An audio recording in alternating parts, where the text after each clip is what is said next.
કરીએ તો રાજ્યમાં બાકી રહેલી ભરતી મુદ્દે મોટી ખબર સામે આવી છે। આગામી વર્ષ સુધી મોટા ભાગની પ્રક્રિયા પૂરી થશે। સુશાસન દિવસ પર મુખ્ય સચિવ બોલ્યા છે, આવનારા દિવસોમાં સ્ટાફની ઘટ નિવારીશું। ગેરરીતિ રોકવા માટે રાજ્યમાં કડક કાયદો આવ્યો। સારી રીતે ભરતી કરી શક્યા અને તે સુશાસન છે।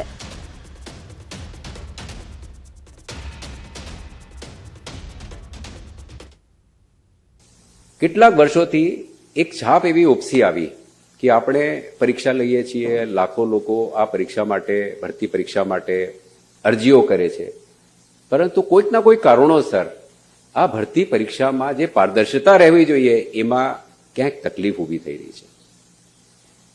એને માટે આ વર્ષની શરૂઆતમાં જ માનનીય મુખ્યમંત્રીશ્રીએ ભરતી પરીક્ષામાં કોઈ પણ ગેરકાયદે તકલીફવાળું કામ કરે એને માટે એવો કડક કાયદો બનાવ્યો અને એ કાયદાના પરિણામ સ્વરૂપે આજે હું ગૌરવ સાથે કહી શકું કે અત્યાર સુધી જે પરીક્ષાઓ લેવાઈ એ ખૂબ સારી રીતે શાંતિથી આપણે લઈ શક્યા અને હજારો યુવાનોને આપણે નોકરી આપવાના રોજગાર મેળાના કાર્યક્રમો કરી શક્યા।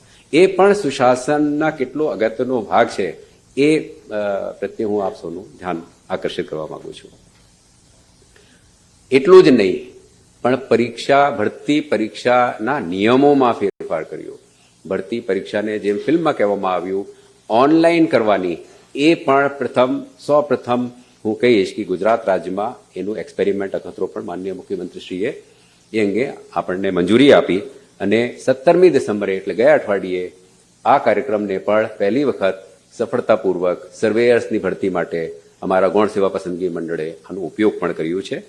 મને હવે વિશ્વાસ છે કે આ જે કંઈ થોડી ઘણી ખોટ કર્મચારીઓની સંખ્યામાં છે તેને આવતા વર્ષમાં અમે સમગ્ર રીતે તમામ કચેરીઓ માટે સફળતાપૂર્વક ભરતી કરવાનો કાર્યક્રમ હાથ ધરી શકીએ।